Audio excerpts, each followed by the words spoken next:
Oh, yeah. All right. Welcome to Wrestling Uncensored. I am Dave Simon. He is Johnny North. RingsideReport.net is the website. Go there. We have shows there. We have all sorts of stuff there. There is Ringside Report, the MMA show. There is Dave and Johnny Live. If you want to hear us talk about New Japan Pro Wrestling, on this week's episode of Dave and Johnny Live, we went all the way on Wrestle Kingdom. We previewed both episodes, both nights of Wrestle Kingdom, night 1 and night 2, going down this weekend. So if you want to hear our thoughts on what's going on in New Japan Pro Wrestling, you can watch the YouTube exclusive show, Dave and Johnny Live. Well, it's actually on Facebook Live, too. It's not just on YouTube. It used to be just on YouTube, but now it's on Facebook. So you could watch it on the Ringside Report Facebook page. Just search Ringside Report on Facebook, and it should be pretty easy there. Or you could watch it on the Ringside Report YouTube channel. All the info for everything that we do is over on our website, ringsidereport.net. So you go there, and you can just watch it from the website. It's easy because the new videos are always posted on the front page, the new shows. So if you want to see Dave and Johnny live, you can go there right now, and you can watch it. You can watch Ringside Report, the MMA show. You can even watch Wrestling Uncensored. If you're not watching us, if you can't see us, you're listening to us on the radio or a podcast, well, you could watch us as well. Go to the website. Get us some hits. Yeah, keep it going. Keep the party moving. Keep it going in 2020. Happy New Year. This is our first show of 2020, and we have a lot to get to WWE and AEW wise here. There's some matches official for the Royal Rumble. The Rumble now is coming up. We have 3 more weeks of TV before the Royal Rumble. Raw coming up this Monday night in Oklahoma City, and then SmackDown will be in Evansville, Indiana. Then we're going to Lexington and Wichita and Greensboro and Dallas. Finally, before we roll into Houston, Texas at the end of the month on the 26th of January for the Royal Rumble pay-per-view. The 2 Royal Rumble matches. We know some matches that are official so far. Charlotte Flair has officially entered the Women's Royal Rumble match. Asuka will be challenging Becky Lynch for the Raw Women's Championship. And Daniel Bryan getting another shot at The Fiend and the Universal title at the Royal Rumble. Daniel Bryan beating The Miz and King Corbin in a triple threat match last week on SmackDown. That was kind of a mess, but eventually Daniel Bryan wound up the winner to get the title shot and face Bray Wyatt, a.k.a. The Fiend, once again. Yowie wowie. Well, you knew this match was going to happen before they even announced that they were going to have this triple threat match to decide if Daniel Bryan will get a title shot. We knew Daniel Bryan was going to get a title shot because he was supposed to get a title shot at the last pay-per-view, and they pushed it to this pay-per-view. Yeah. So they did The Miz versus Bray Wyatt for some reason on the last pay-per-view at TLC.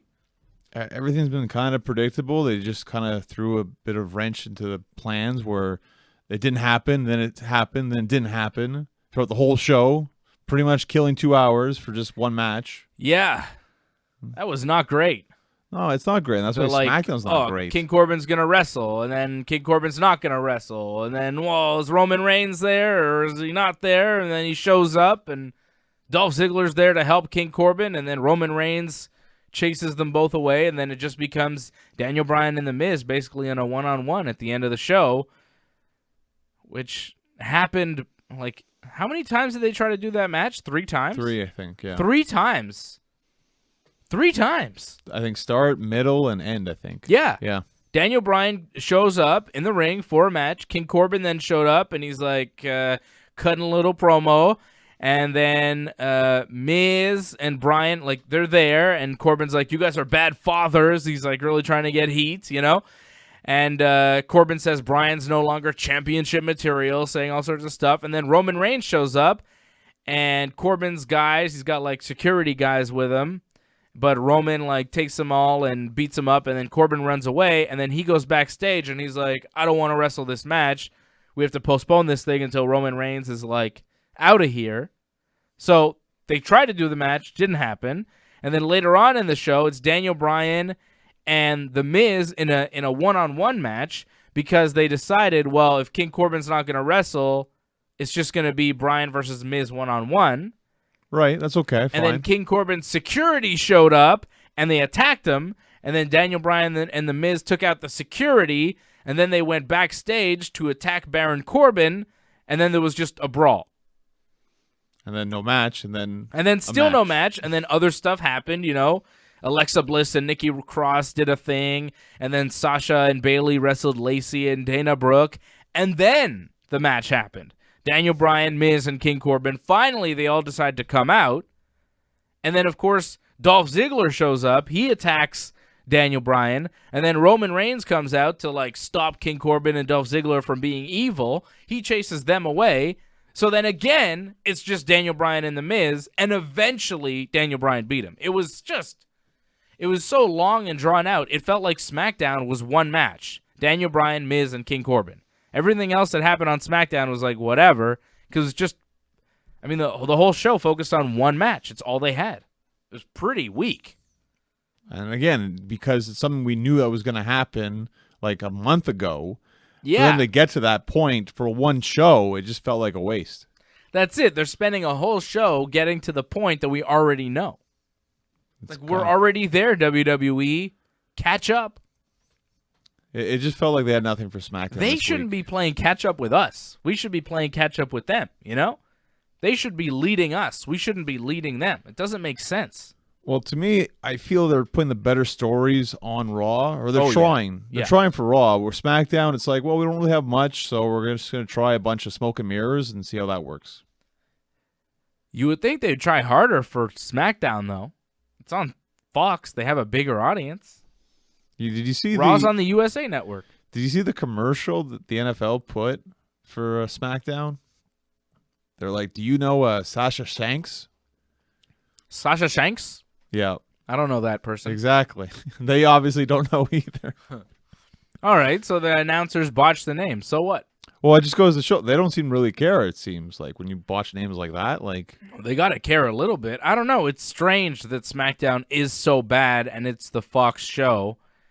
Not even Daniel Bryan can save it. I saw Daniel Bryan, Miz, and The Fiend wrestle a triple threat cage match at the house show in Montreal last weekend, and it was not good. Well, it's crazy you got a steel cage match on a house show. That's pretty cool. Yeah. And, like, that wasn't even the main event. No, the main event was Roman Reigns and King Corbin, and that was also not good. Okay. Well, this sounds better than SmackDown already, though.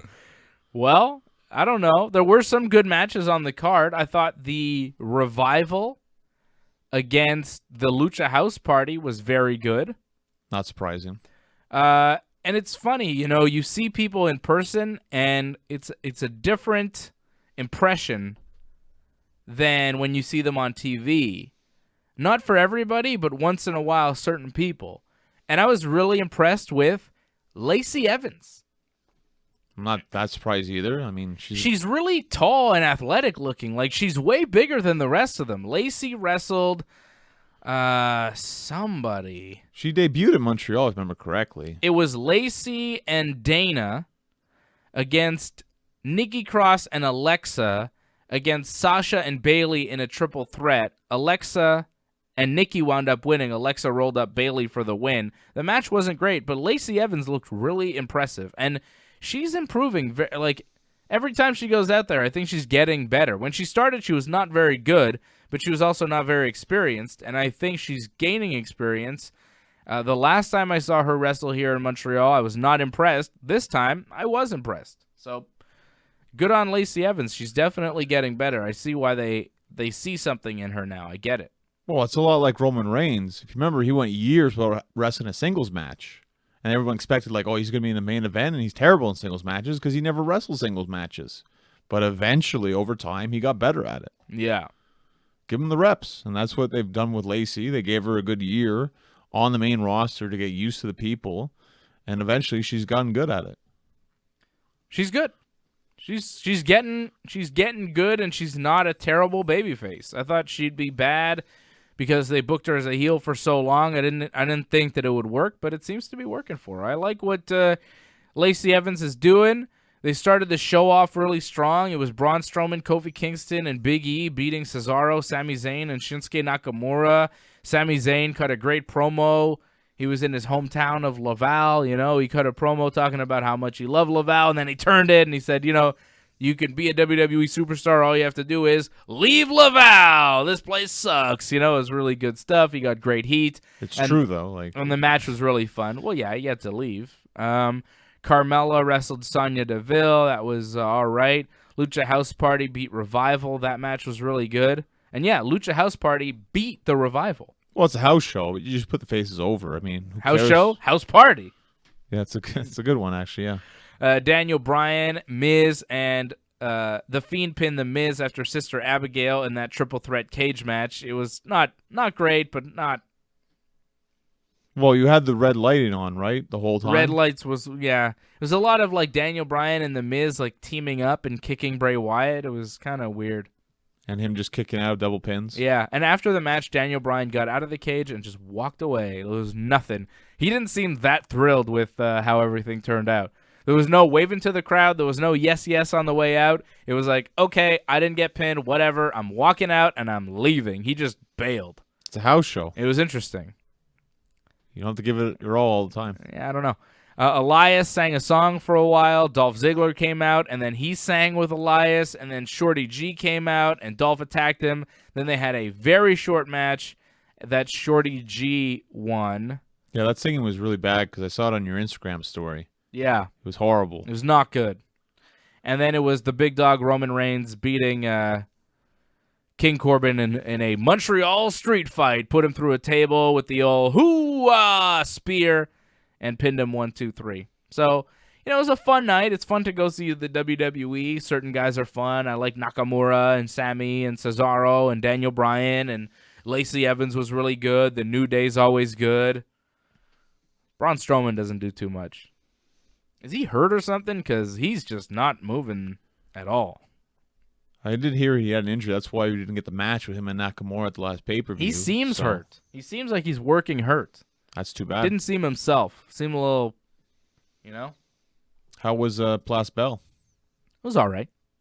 It seemed just like it seemed like the Bell Center. It really felt like just about the same as the Bell Center, except they were missing an upper tier, like the upper deck was missing. But that's pretty much it. It's basically the same building. Atmosphere was good? Yeah, it was good.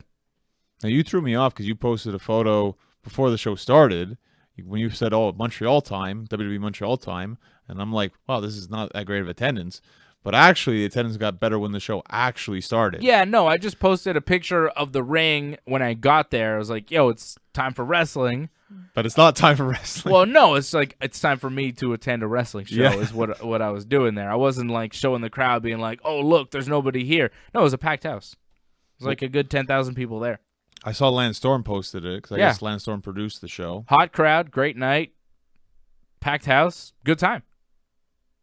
It's good. It's good, man. But they didn't announce the next date, though. No. They were in Toronto the night before, and they announced that they're going back in March. They didn't announce anything for a return date for Montreal. Doesn't mean they won't be coming back. They do go to Toronto more than Montreal, though, a year. Yeah, so. Of course. Why wouldn't they? It makes sense. It makes sense. It's a very, very big city. So that was the live event that I attended, which was fun. I liked going to see some pro wrestling. It was a good time. You don't see the WWE all the time. You go see them once a year. It's all right.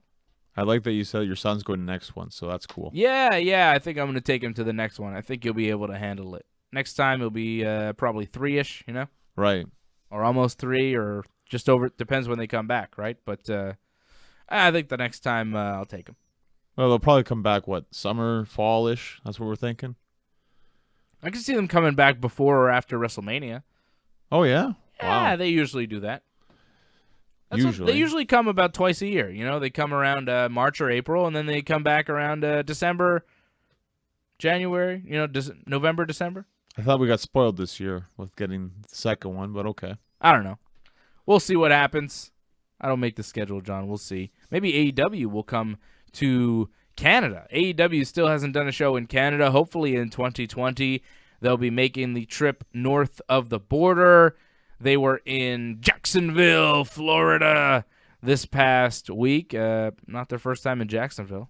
Keep going to Jacksonville, but don't come to Canada. What's up, TK? Well, they're going to New Jersey in March, so they're working their way up. Jersey's close, actually. I'm thinking about going to Jersey. Wow. I want to see AEW. It'll be, I think, the one right after the pay-per-view, I think. Ooh, brother. I want to go to that pay-per-view, but Chicago's a little further than Jersey. Bit of a longer drive. 16 hours, yeah? Yeah. How about that AEW show this week?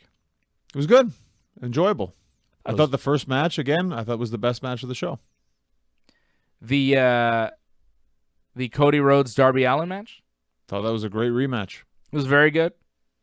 It was very good. Arn Anderson, I thought, played a key role in that match as Did well. He? Oh, yeah. Well, Cody won because of Arn Anderson. Because of his coaching, pretty much. How's that? Because Cody couldn't beat Darby Allin. He hit him with everything. He hit him with crossroads. Couldn't beat him. Okay. And Darby Allin had him set off for the coffin drop. But then Arn got up on the apron and yelled at Cody, knees up now. He did it. He got knees up, stopped Darby. Then he got the roll up. Arn did it all. It was all Arn. Yeah, exactly. Arn's coaching. It was the key to victory. Arn's coaching will take Cody to the next level. Well, he couldn't beat Darby Allin last time, right? So, yeah, it's true. Interesting move. It was a big night for the Elite. They started the show with that video package talking about how the Elite, this hasn't been going well. They're losing a lot. They're losers. It doesn't seem like... And it felt like they were talking a little bit about... The promotion? The promotion, too, right? Didn't it feel like that in a way? They shouldn't feel that way, but I guess they feel bad at what happened the week prior with the Dark Order, so... Yeah, and people are getting critical of the promotion, and people are starting to have doubts, and they don't maybe have the momentum that they had when they started. This is only a couple of months in, come on. But there are a lot of people that are hating on this company. I have never seen anything like this. The hatred for AEW among wrestling fans. I'm talking mostly that I see online. Right. On Twitter and stuff. But, people will poke fun at WWE and will hate the WWE, but I feel like the way that people hate AEW is different. It feels more mean-spirited. I don't know. It's like personal attacks on the Young Bucks and Kenny. They attack them personally. Where WWE, it's like, well, the worst thing they might say is, well, Vince is a little bit out of touch, which, he's 70-something years old. It's not unreasonable to think that, Well, there's a lot of things in AEW that does make a lot of sense, and people will call it AEW out on that because they want to see good wrestling. The Young Bucks have to get off Twitter. That's their choice. I mean, they don't have to. They decide that. I get it, and there are definitely people that go too far on both sides, like WWE superfans and AEW superfans too. But I feel like some of these people that are very strong WWE supporters and are supporting WWE kind of blindly and are hating AEW, it's a little much. It's a little bit much. People are investing way too much of their anger into this. I enjoy both shows. I like Raw. We've been talking about it week after week. We used to talk about how bad Raw was, but Raw has been very good. Well, Raw's been a really fun show. We'll talk about Lana in a minute, but Raw has been, for the most part, a pretty fun show. SmackDown has kind of, been a dip lately, but NXT is good. This week they barely put on a show, but NXT usually is really good. Raw is usually really good. AEW is usually really good. I like to enjoy all the wrestling promotions, and these fans that are just hating one promotion or another and arguing constantly, it's just whoa, man, it's just pro wrestling. You can relax a bit. Well, people are very passionate about You don't have to wrestling. attack the Young Bucks personally. You don't have to say things about these guys as human beings. It's uncalled for. People, you shouldn't take it personally. You shouldn't attack these people as human beings. Say you don't like the wrestling style or don't watch. Say nothing, if you don't like something, you don't have to attack somebody. You can just be like, yeah, I don't really watch it. Well, you should know. You put yourself out there as a public figure. You put yourself open for attacks. So this is what happens. This is part about being a celebrity. And they need to realize that, the Bucks. This is the way it works. You want to promote, you're going to get hate back.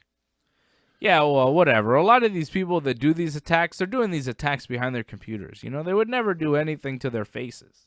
Yeah, well, and that's the way I see it. A lot of these people are out there, and they might say one thing about me or something or another online, but to my face, everybody's very polite, as they should be. It's not like the Bucks haven't, trolled people in the past as well. They're just as guilty. But no, when it comes back on them, then it hurts. I have no sympathy on them. Uh-oh. Well, I have no sympathy for You the don't Bucks. see that there's there's vitriol against AEW? You don't see the hatred against AEW? I think some people... more than WWE lately? I don't know. I think when WWE does something terrible, people call them out. AEW, some bad stuff happens, people call them out. I feel like when WWE does horrible stuff, people call them out, but they're laughing about it. They're like, oh, this is ridiculous. What are you doing, Vince? You crazy guy. When people call out AEW, they're like, what is wrong with you people? You people are so stupid. You should never have a wrestling company. Get out of the business. And I'm like, are you in wrestling? These people are not even in wrestling. And they're like, you don't belong in pro wrestling. They listen to Jim Cornette and they think that they're authorities on pro wrestling. Because he says a lot of things about what should and shouldn't be pro wrestling that I don't agree with whatsoever.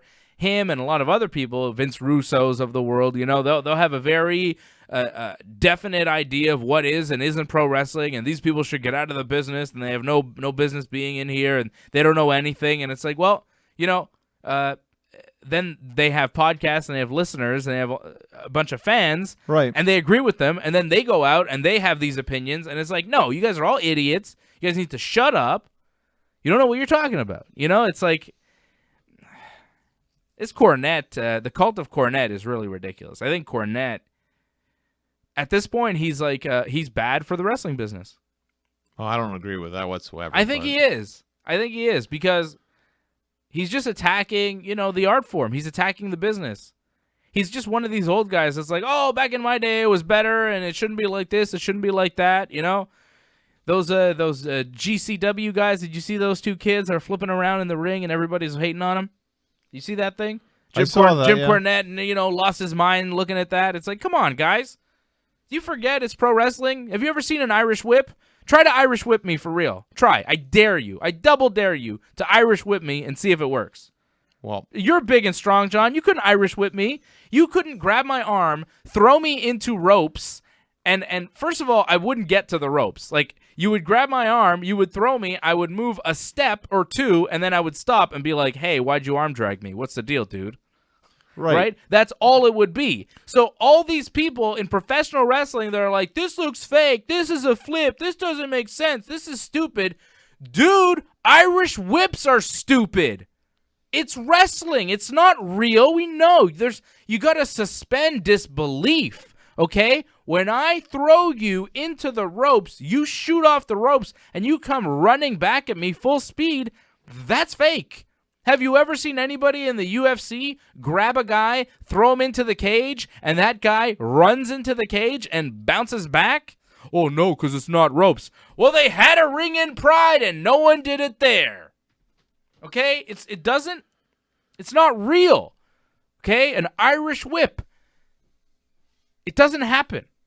Okay? Right. Don't whip me into the ropes. If I'm having a pro wrestling match, I want it to look as real as possible. If I were, it's not for me, all that flippy floppy stuff. Okay? A lot of that stuff, I think it looks fake. I don't like that stuff. I like my wrestling to look real. But I understand that it's an art form, and sometimes there is art in that flip stuff, and that the Young Bucks, they are telling a story with how they move and how they do their stuff, and it's incredible. It's an art form, and I appreciate it. Lucha Libre, and everything that has happened with flips and dives that spawn from Lucha Libre is phenomenal, and it's certainly professional wrestling. And all these people that say, well, this isn't wrestling or this isn't, you're wrong. It's professional wrestling. Is it my favorite wrestling? No, it is not. I like Kurt Angle. I like a guy who'll suplex you, toss you around, who'll work a hold, stuff like that. I'm old school. I like a wrestler that looks real. I would like for there to be no more Irish whips. Like, yeah, no more Irish whips. Doesn't make sense. Doesn't make sense, an Irish whip.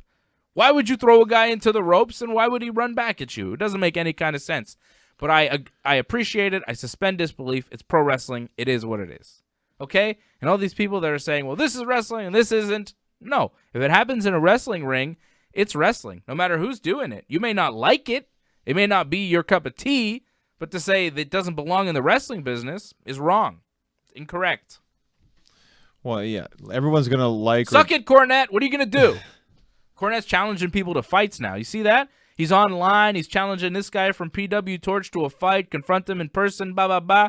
Challenge me to a fight, Jim Cornette. See how that turns out for you, brother. Not too good. He's got bad knees. Like, he fell off a scaffolding. I don't know if you remember that. Whatever. Like, if he's got a neck, he's going down. what I saw, I didn't see all that hate. I saw the hate for the wedding, actually, this week. People hating on the Lana and Lashley wedding, saying this was one of the worst things they could ever do. Yet, people were talking about it. So, I mean, if everyone's talking about it, it's creating a buzz. It can't be all that bad. I loved it. I wouldn't say I loved the wedding. I loved it. I laughed at it. I loved it. Wow. I loved it. Why did you love it? We're going to talk about it when we come back. It is Wrestling Uncensored. I will tell you why I loved the Lana Lashley wedding when we come back. Stay with us. You got commercials to read now, no? Yeah, we got to do commercials. Whew. I'm fired up now, John. I got to chill out before I read the commercials. That Jim Cornette stuff got me hot. Oh, I didn't think you'd go down that route, but you went down that route, so okay. Why not? Why not? You know, sometimes you got to go for the jugular. I think it's nonsense, all this. This is one way, this is the other. And a lot of people attack, you know, AEW, like Orange Cassidy, Marco Stunt, Joey Janela. You know, a lot of these guys, they're not like traditional looking wrestlers. They don't do traditional wrestling things, but like they're super entertaining and they're over. So shut up, you know? Well, there's not a lot of traditional wrestlers in WWE as well. Yeah, there's not that many of them left. You know, you got Randy Orton and you know, Ellsworth wasn't exactly a traditional wrestler, but he made it. He was in like a main event spot. It happens. You know, but look at Cody Rhodes. Like, it doesn't really get as more traditional than that. Arn Anderson's is like manager. He's very traditional style, very old school. Well, he's established too. That's another thing too. Like the guy's like, you know, in a bar, a small little ring. I mean, that never made it to the big stage. Arn did. So that's like pro wrestling because people have seen that on the mainstream. Independent wrestling, there's a reason why it's independent wrestling. Well, it's gone mainstream, though. Yes, some parts. Not all parts. A lot of it. Some parts are still down there. I mean, look at guys who become WWE champion, like Daniel Bryan and CM Punk, you know? Those are indie wrestlers. Look at Samoa Joe. Look at Kevin Owens. Look at Seth Rollins. They're all top guys on Raw. You can argue ROH. It's a step above independent wrestling. Okay. Well, look at AEW. They're doing it big. AEW is pretty much number two fed, right? So. Yeah. They have a lot of indie-style stuff. Janela and, you know. Well, that's it. They're trying to incorporate all this independent stuff that people aren't used to, and that's why you're getting the backlash. But also that Dark Order stuff, too. The Dark Order stuff is the main thing. That was the problem. I think people have so much hate for them. Because even people in WWE were mad about it. Like, you see Trish and like Mark Henry were mad about it. Saying, what are they mad about? Mark Henry's like, fire this person. Who? The person who did the punches. Who's throwing the punches? Yeah. Okay. So that's it. When you have people who are established in wrestling bashing it, doesn't look good. Again, like, what about the director who focused on that shot? Like, don't shoot that. Shoot something else. Why was the camera pointed in that direction for so long? That's a good point. Okay? And, like, to me, like, they were bad. Okay? They were bad punches.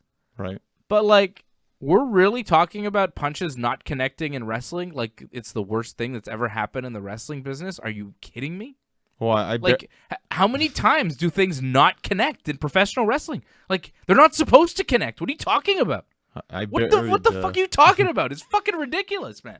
Remember Tyson Fury? Remember how mad I was about those punches? Yeah, they were terrible. But, like, what do you want him to do? You want him to really land? He'll kill him.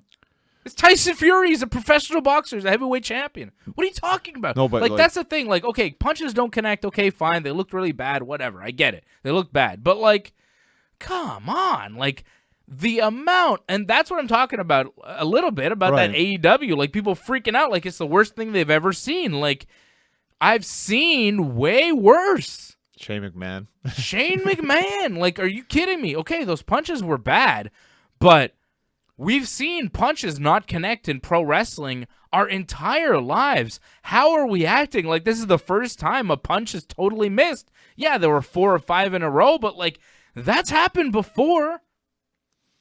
Did you guys watch women's wrestling in 2003? Like, dude, come on. Yeah. But did you see Have you guys ever seen a Kelly Kelly match? I mean, no disrespect to Kelly Kelly, but she was a terrible wrestler. You know what I mean? Like, there's been stuff that is not connected. Where's Jillian Hall? Oh, there's quite a few, I think. Come on, man. Candice Michelle was champion for how long? And we're talking about the Dark Order? Get it together. Well, I don't know if you saw Being the Elite. What it looks like they're trying to... I'm sorry, Candice Michelle, but you know what I mean. You know what I mean? Like, she was a champion for so long. Her matches were not good. She got better, actually. But... over time. It took a while. But, you know, there's been some really bad wrestling in the WWE. There still is. In the AEW, there's been bad wrestling, and everywhere there's been bad wrestling, and there's punches that don't connect all over the place. And people see that, the Dark Order thing. Everybody... you know, for some reason has decided they hate the Dark Order, they hate the whole gimmick, they want it to disappear. So anything wrong that they do, they're going to pounce on. Oh, the punches didn't connect, Dark Order. Oh, AEW's so stupid. Why are they doing this? They don't know what they're doing. Like, they just attack. And it's like, dude, chill out. It's some punches that didn't land. It's a gimmick you don't like. You see me freaking out about The Fiend, you know? Well, I think that's why the Bucks left Twitter. It was because of that, all that hate. They couldn't stand it anymore, so... it's too bad. But I like... oh, my God, I can't believe the WWE finished a show with The Fiend. Vince McMahon is an idiot. He doesn't belong in the wrestling business. Who gave Triple H a company? What's wrong with him? Tony Khan must be worried that he's going to lose all his money. Like, come on, man. People are freaking out. Well, Hell in the Cell, people got mad, too. It happens in WWE as well. That was really bad. See? But that was a booking decision. Yeah. That is the company's fault. They booked the finish to end in a no contest in a Hell in a Cell. Right. They booked that finish. That was their fault. AEW hired a bunch of guys. They didn't know one of the Dark Order guys wasn't going to be able to throw punches, and they didn't know that their director was going to focus on that for a few seconds too long. It's not the end of the world, but people were acting like this was the biggest affront to professional wrestling since the finger poke of doom or David Arquette becoming world champion. Right? That's how people were acting. And it's like, pump the brakes, dude. It's not that big of a deal. Well, because AEW, they don't have much to work with, right? We haven't seen much of AEW, so the little that we have, people are so judgmental. Because have these people ever watched Impact Wrestling? Well, look what happened with Impact as well. It didn't go so well with them. They're still around. Kind of, yeah. Ish. Yeah. Anyways, I like what they did on Being the Elite. I don't know if you saw the episode where they had like someone with bloody hands and he threw the mask away, making it seem like they're going to make this into an angle where the guy didn't want to punch him. So that's why the punches were bad. Oh. They didn't want to be in the Dark Order anymore. It seemed like that's what they were insinuating. That's what's going to happen in this angle. Possibly. So that's cool that they're taking like a negative and trying to turn it into a positive, which they should do. It wasn't a massive negative, though, but it did. It turned into one. It turned into a story that they can now use. It's a story that you can use. Like, anything that makes news, use it. Exactly. Use it. Use it to your advantage. And they're smart, and they're going to. That's why I believe in AEW, because they're smart. They have good booking. It's creative stuff. I like it. I like what they're doing. And I also like what the good folks at IP Vanish are doing. Let me tell you. Let me tell you about my friends at IP Vanish, all right? We've been telling you about them to secure yourself on the internet, and now the folks want to make it easier during this holiday period for your friends and family to use IPVanish. Now, IPVanish will consistently test as one of the fastest VPNs in the industry, so you never have to worry about lag or latency. All your friends got new gadgets over the holiday season, your friends and family, now you can help protect them. Tell them, or better yet, hook them up with IPVanish. You can secure all your connected devices from third-party interference. Only a secure VPN like IPVanish can truly keep your internet activity secure, especially if you use your phone or computer on public Wi-Fi hotspots, like a local coffee shop or a mall, right? Using the Wi-Fi, the public Wi-Fi, you need to keep yourself secure. Now, a great benefit for listeners and viewers of the Ringside Report Network. You like to stream live sports. Now, when you establish a connection to an IPVanish server, it'll mask your IP address. It's as though you're using the internet from your server's location. IPVanish is available as user-friendly software for all your devices, including Windows, macOS, Android, iOS, and Fire TV. And if you sign up for a subscription that'll include a 7-day money-back guarantee using our link, the Ringside Report Network will receive a small commission to help us produce more content for you. So what you got to do right now is open a browser window, keep listening, keep watching the show, go to vpn.ringsidereport.net to sign up today. You go to vpn.ringsidereport.net today, use that link to let IPVanish know that we sent you and secure yourself on the internet. IPVanish. It's good stuff. You better believe it, buddy. You know what else is good stuff? I'm guessing it's going to be Stitcher. It's Stitcher, baby. At Stitcher, we will hook you up with Stitcher Premium here. Listen to this. We got a free month of Stitcher Premium for you. Now, at the Ringside Report Network, we produce a lot of podcasts. A lot of you have used Stitcher to stream or download our shows, Wrestling Uncensored, Ringside Report. Now, Stitcher offering you the Ringside Report universe as part of the sponsorship of our show, a special offer on the premium version of Stitcher. Now, besides all of our podcasts, you can listen to over 100,000 podcasts on your iPhone, Android, tablet, PC, Amazon Echo, or in your car. On demand, ad-free with Stitcher Premium. You've got Joe Rogan Experience, Something to Wrestle with Bruce Pritchard, Grill and JR, so many more shows, Stitcher Originals, bonus episodes, comedy albums, and just a lot more audio. Great stuff. Just $4.99 a month or $34.99 a year. And if you go to Stitcher.com/premium right now, Stitcher.com/premium, and use the promo code RINGSIDE, you will get a free month of Stitcher Premium. Just $4.99 a month or $34.99 a year. But if you go to Stitcher.com/premium right now with the promo code RINGSIDE, you get yourself a free month of Stitcher Premium. It's pretty sweet. Boom! How do you like them apples? Let's get back to the show. Let's do it. Let's do it.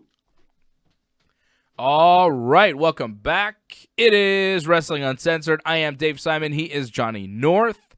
RingsideReport.net is the website. You want to go there. You want to watch this show. You want to download this show. There's always extra content on the YouTube channel, on the podcast version.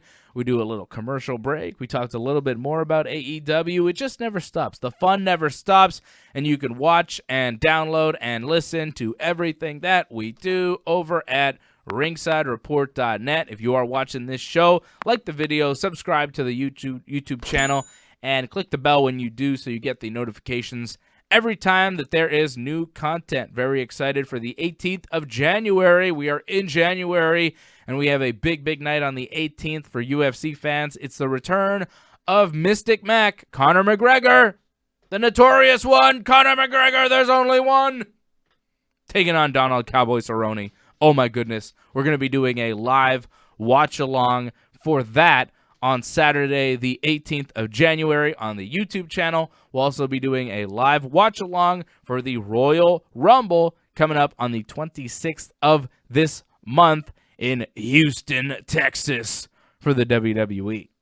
It's Minute Maid Park, I think, right? Yeah, Minute Maid Park, where the Houston Astros play baseball. Big baseball stadium, Royal Rumble, NXT Worlds Collide. NXT America versus NXT UK will be taking place the night before the Royal Rumble, kind of like a NXT takeover show. There's also a takeover taking place what is it? Next weekend, I guess, right? Next Sunday, the 12th, NXT UK takeover, Blackpool, England. So NXT UK having a pretty big month. They've got that Worlds Collide on the 25th, but before that, they have their own takeover on the 12th, and I wouldn't be surprised to see some NXT America people show up, right? Original NXT to help hype the Worlds Collide show. Well, they've had Finn Balor and Cesaro in the past show up in NXT UK, so yeah, that'll be a fun show on a Sunday afternoon in Blackpool, England. NXT UK takeover coming up on the 12th of January. What we saw this week on AEW Dynamite, Big Johny, I thought was really good stuff. I thought the show was great. I thought they hit it out of the park. I thought, going up against unopposed, really, of NXT, I thought was fantastic. I thought they did a really good job of putting on their strongest effort. I liked the main event a lot, and you thought that the first match of the card was the best. I thought the main event was the best. The Kenny Omega, Young Bucks versus Lucha Brothers and Pac match.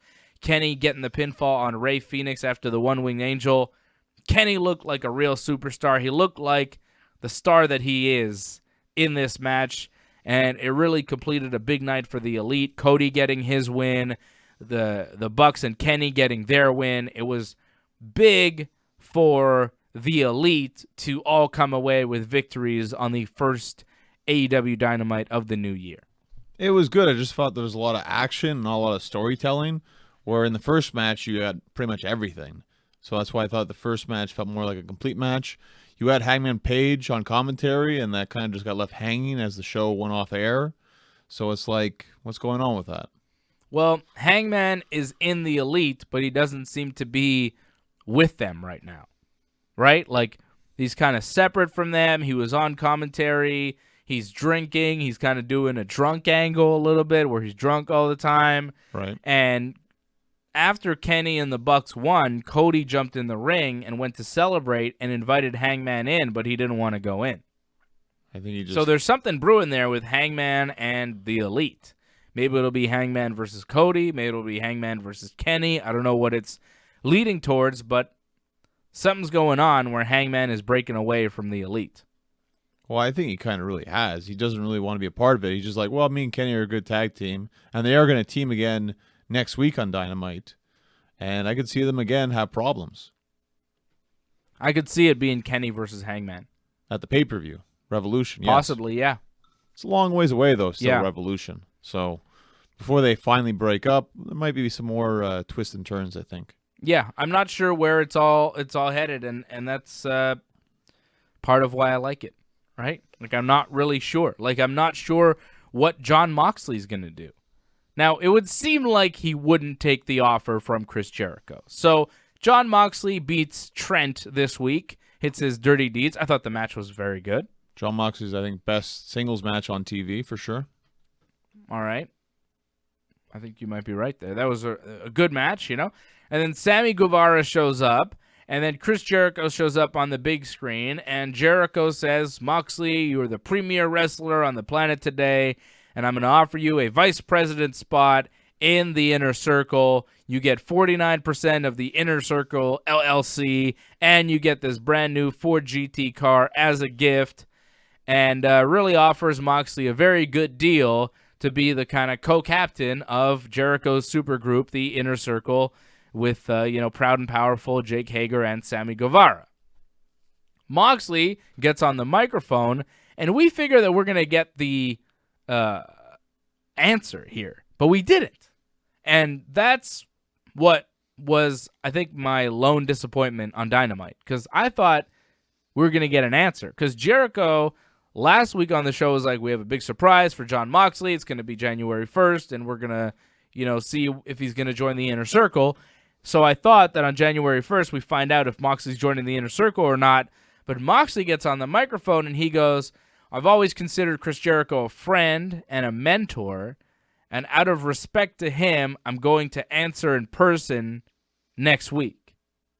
So he leaves the door open for him saying yes, or him saying no and wanting to attack Jericho and challenge him for the AEW title. He leaves the door open for both things to happen. By next week, on Dynamite, Moxley and Jericho will have both wrestled in New Japan Pro Wrestling at the Tokyo Dome over the weekend. Okay, so? I don't know. Nothing, I guess. Nothing. I think it's possible that neither of them are even there in South Haven, Mississippi on Wednesday, January 8th, when they were in Tokyo, Japan on Saturday, January 4th. I think it's possible they don't make it to the show. I think they'll probably both be there, but you never know. I don't know if Moxley's going to be in wrestling shape. I don't know. I'm just saying it's interesting that they have this angle and they have this cliffhanger on AEW, and then they're both going to Japan to wrestle matches, and then they're both coming back. Like, they're the only two AEW guys going to Wrestle Kingdom to wrestle. They're the only two AEW guys on the card, and they have this angle going together in AEW, and then they're both coming back to the States on the same night. Like, they're going to be in the same area. I don't know. I don't think it means anything. There's nothing there. It's just interesting. Just another wrinkle to this story with Moxley and Jericho. And I would not be surprised if instead of the obvious, which is Moxley saying, no, I don't want to join, and boom, boom, I'm going to attack you, blah, blah, blah. Let's go for the title at Revolution. Instead, he goes, you know what? Yeah, all right. I'm in. I don't think so. Well, Moxley right now, what is he? Is he a heel or a babyface? He's a lone wolf kind of thing. Pick a side, Mox. Heel or babyface? Pick a side. Go heel. Try it out. Join the inner circle. No? Yeah, he's done groups before. I think it would be fun. Because, I mean, him and Jericho, that's tough to get through. You know, like, you're going to have to really get a big group of babyfaces together to, you really need to get the elite together and have them in full force to take out that type of super evil group. That would be putting a lot of evil in one group, and I think it would be a good thing. Like, Hall and Nash didn't lose anything by being in the NWO with Hulk Hogan. They were a super group of heels, and it did pretty good business. And Hall and Nash remain pretty significant players and pretty big characters, despite the fact that the older Hogan was the main event and the world champion and kind of the top guy in the group. They were still good. Like, Moxley could still be a very formidable guy in AEW, a main event level guy, as a co-captain with Chris Jericho. And if Jericho loses the belt, well, Moxley can go and get it. Well, it's not a terrible idea. I think the problem is you need top contenders, and there's not a lot of top contenders right now for Jericho. So Moxley, to put him on the side with Jericho, it just seems very lopsided. You need to bring over guys from like New Japan to make this even at least. And even then, I wouldn't put it that way. If anything, I'd have those guys go up against Moxley to get to Jericho. So, you wouldn't do it? I think you can tease it all you want, but in the end, it has to be Moxley and Jericho at the next pay-per-view. Why? Because that's what people want to see. Give the people what they want. Is it? Oh, yeah. Moxley is super over. He's the most over guy right now in AEW, by far. You saw his reaction this Wednesday. There's no question he's the most over guy in the company. So what do? You got to put him up against champion. And? I could see them put the title on him. No. We talked about this before, John. Jon Moxley is wrestling Lance Archer in a Texas death match. He might not be able to wrestle for AEW for the rest of the month. You want to make him your world champion? Yeah, at the end of February, yeah, sure. He's not dedicated to the company. No, he is. You put the title on him, he will be. Jericho is just finishing his album, so maybe he's going to need some time off. I wouldn't give the title to Moxley off Jericho. I would not do that. I would give it to Kenny over Moxley. Well, Kenny's doing his own little thing. What's he doing? He's trying to rebuild the elite, and he's probably going to feud with Hangman. I don't think that lasts very long. I think Kenny is the guy to take it from Jericho down the road. I think if Jericho drops the title, it's not going to be at Revolution. It shouldn't be. I don't see Moxley as a great champion for AEW, and I don't think it really sends a great message to wrestling fans if you make Jon Moxley your world champion right off Chris Jericho. Kind of says like, yeah, we're basically the WWE. Yeah, Jericho was our champion, and now Dean Ambrose is our champion. Oh, who's the champion on the other side? Oh, it's Seth and Roman. Yeah, well, we've got Dean. It's the same thing.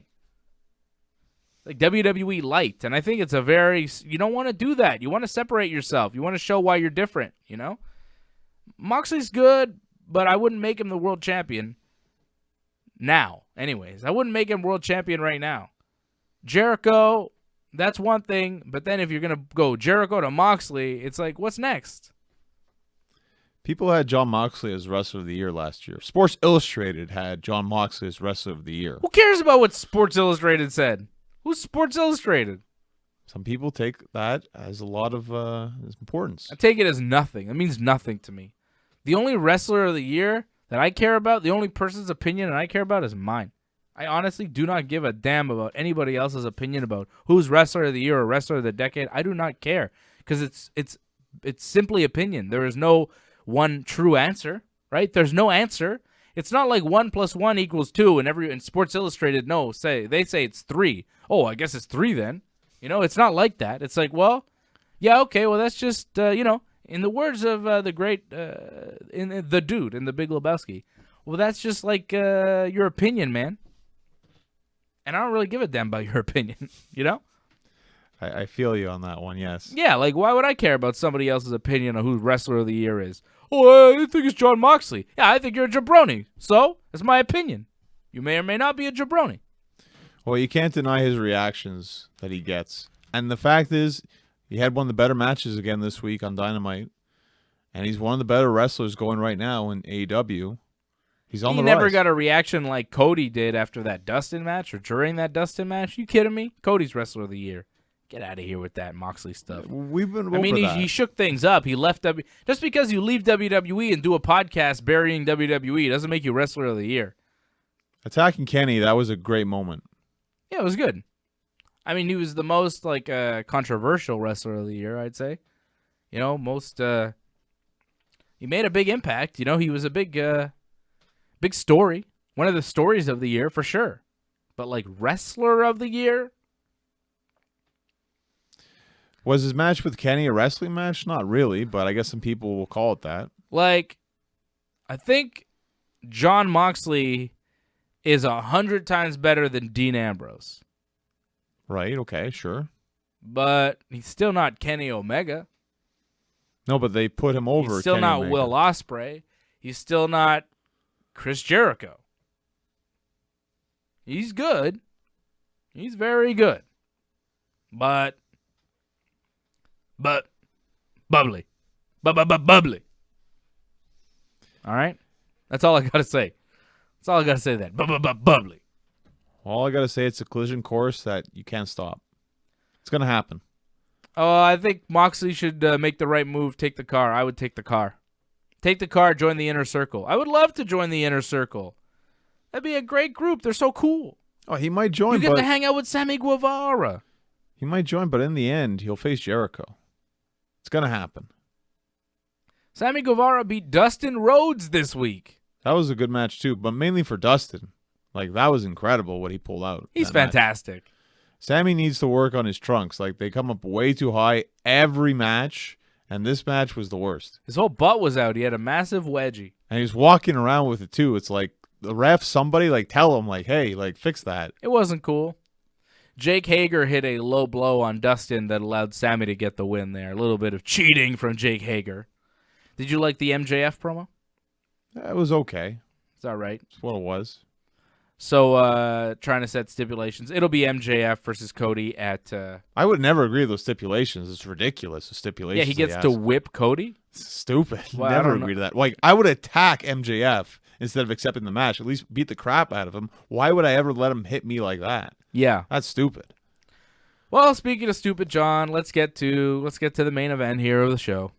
The Lana and Lashley wedding. Well, that's for Raw, not AEW, but yeah, okay. No, we're done with AEW. Okay. I'm talking about the main event of Wrestling Uncensored. Oh, boy, the wedding. The Lana and Lashley wedding is what I've been waiting to talk about this whole show, John, and we're finally here. How long? It felt like forever, that segment. I fell asleep before it happened, too. It was very long. Lana and Lashley have their wedding. Fans chanting for Rusev. At one point, they're talking, and Lana's like, "Stop chanting for Rusev! It's not Rusev Day! It's all about me! I'm the best! Bobby, you get to marry me! I'm so awesome!" That happened like 3 times. Yeah, she was really just going on and on and on. Right? She kept talking. It was not good. And then Lana's like, "Oh, I love you, Bobby, so much. I just can't wait to do sex on you again," or whatever she said. And then kissed him. And then she started kissing him hard, like jumped on him, kissed him. And then when she pulled away from Lashley, she had all this like brown makeup all over her face. Was Lashley wearing makeup? I think Lashley had makeup on him, and it like rubbed off on Lana. She looked weird. Well, you see, he had eyebrows like drawn on. So yeah, his eyebrows were drawn on. I don't think Lashley can grow eyebrows. He probably waxed them. He might have alopecia. I think he's got alopecia. Seriously. Because Lashley in TNA had no eyebrows. In WWE, they make him draw them on. He looks like Joe Pesci in JFK. It's odd, but it's just too bad for that makeup thing because Lana looked ridiculous afterwards. Yeah, Lana looks super ridiculous. So then this dude showed up claiming to be Lana's first husband. And he's like, "Lana is the worst. I hate her so much. I object to this wedding. Lana left me for that SOB Rusev, and now she's leaving that SOB for another SOB, Bobby Lashley." And it's like, do you know Lashley? What's your problem, dude? This guy's an indie wrestler, but... Well, obviously, because then he took a choke slam from Bobby Lashley. And then Bobby Lashley's first wife showed up, which was like, obviously they're both fake. It's not really their first whatever. It's just wrestlers. It wasn't Crystal. It wasn't Crystal Marshall, which I thought would have been hilarious, but it wasn't actually Bobby's first wife. It was just some lady pretending to be, and Lana pushed her off the apron. And then Liv Morgan showed up, and things got interesting. I wouldn't say interesting, but okay. Bad is a good word for it, but... Now, she shows up, and she's like, "Why would you do this?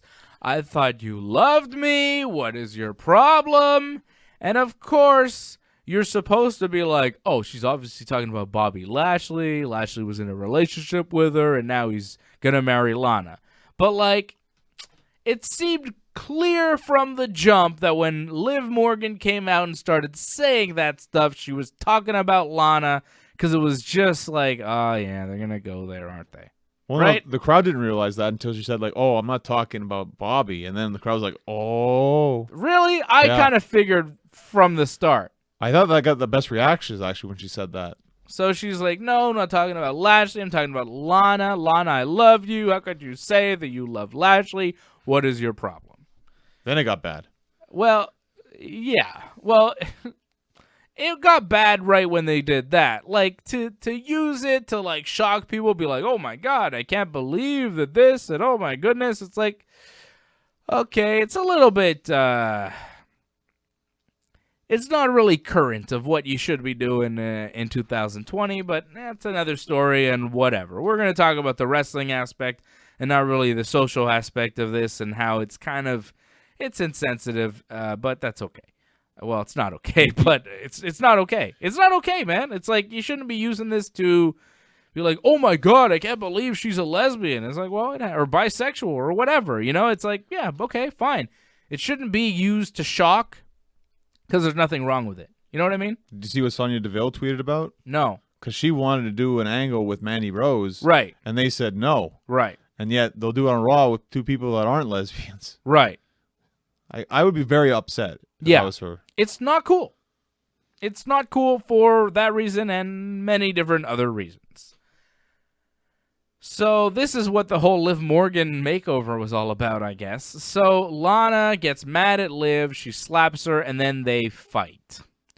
Cat fight.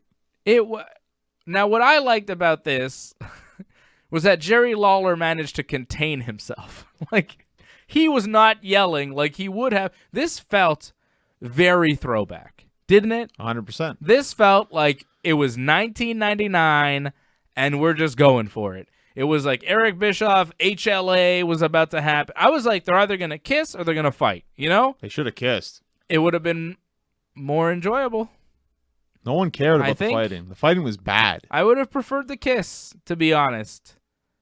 Like, how come we have to watch Lana make out really hard with Bobby Lashley and we don't get to see her make out with Liv Morgan?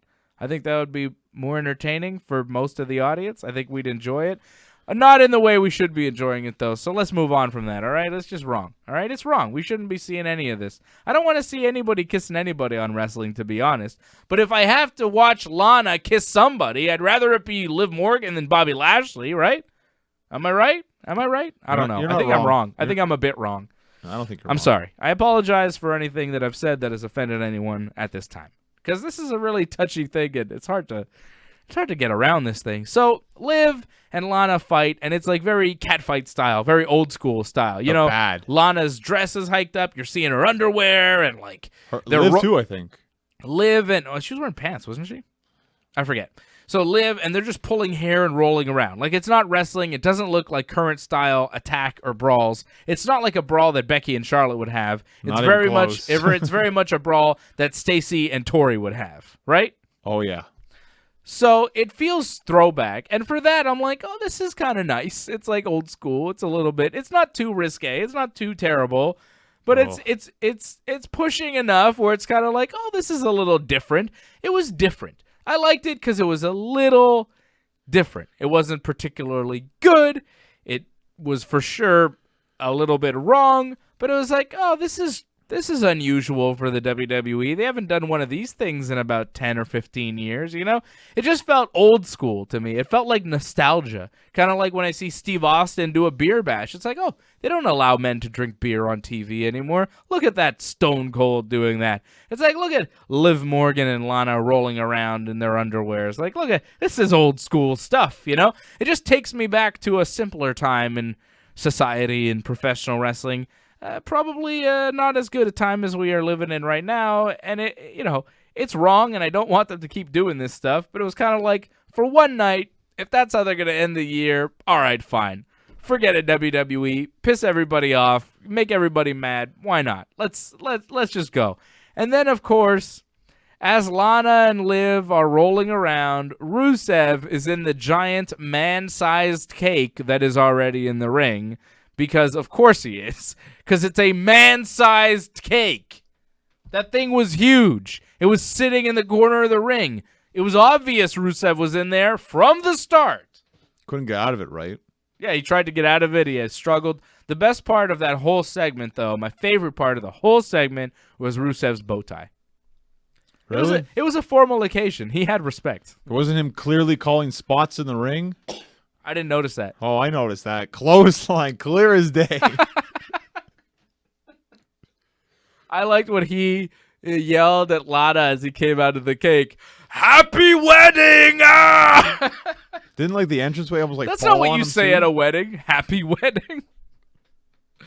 What? His face was funny. Didn't the whole thing almost fall on him too when that happened? The whole cake almost fell on him. It was and then Rusev and Liv Morgan decide to join forces, and like they're together. Mixed tag. Are they together now?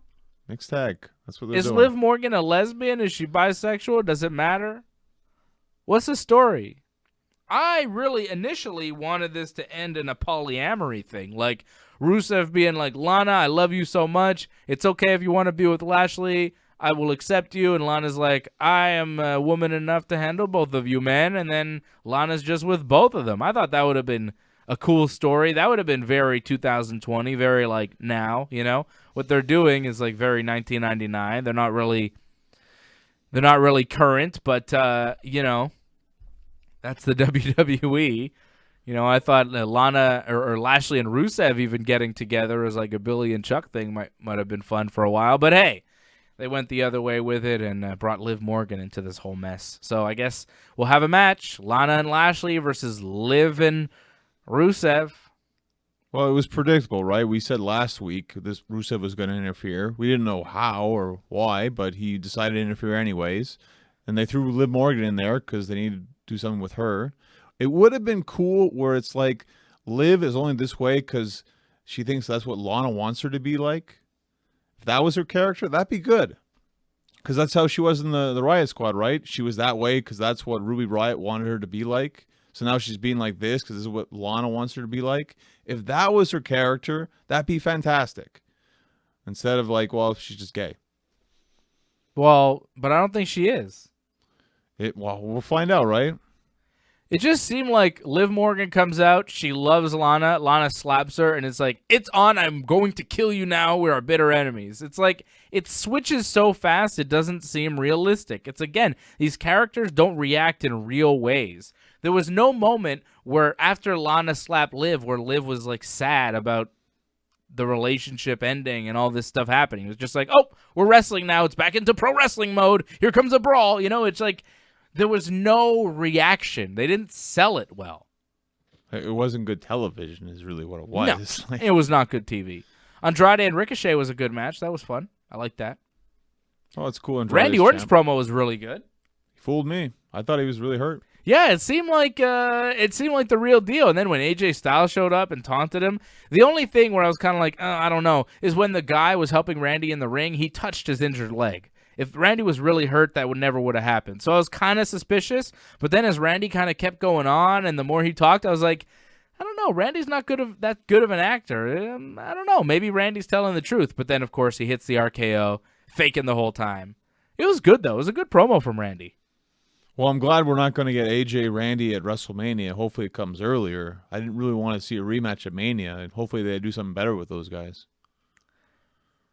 Is Rusev, after what you saw last week on Raw, is Rusev still your pick to face Brock in 3 weeks for the title at the Rumble?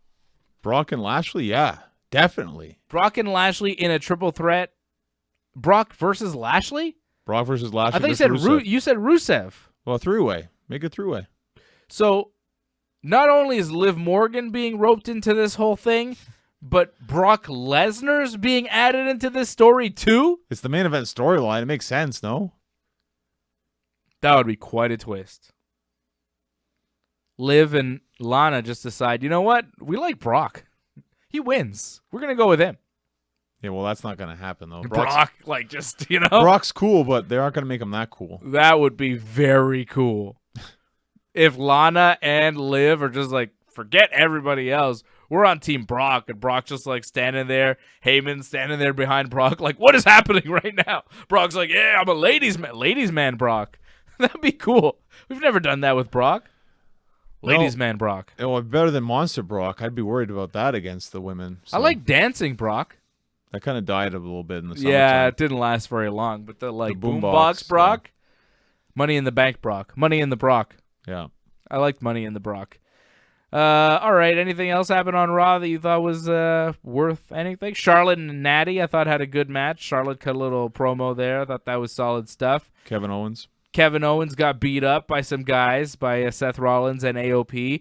I really like the Kevin Owens Samoa Joe tag team, though. Those two guys together are awesome. Well, I didn't like how no one sold for Kevin, but when Samoa Joe comes out, they sell like crazy for him. So it's like, well, Kevin's punches mean nothing, but they made Joe look way stronger. I didn't get that. And why is it like they have a microphone and interview people, but when they pull away from the microphone, you can hear them perfectly? So why do you have a microphone then? What's the point? Exactly. Like, it's a stupid prop then. Aleister Black and Buddy Murphy had a good match, too. That was good on Raw. It was good. More of the same from TLC, less blood. It was still good. Yeah. And coming up this week on Monday Night Raw, it will be the OC versus Street Profits versus Viking Raiders in a triple threat tag team match for the Raw tag team titles. Well, I think this is the way that they can keep the OC and Viking Raiders feud alive by Street Profits taking the pin in this one.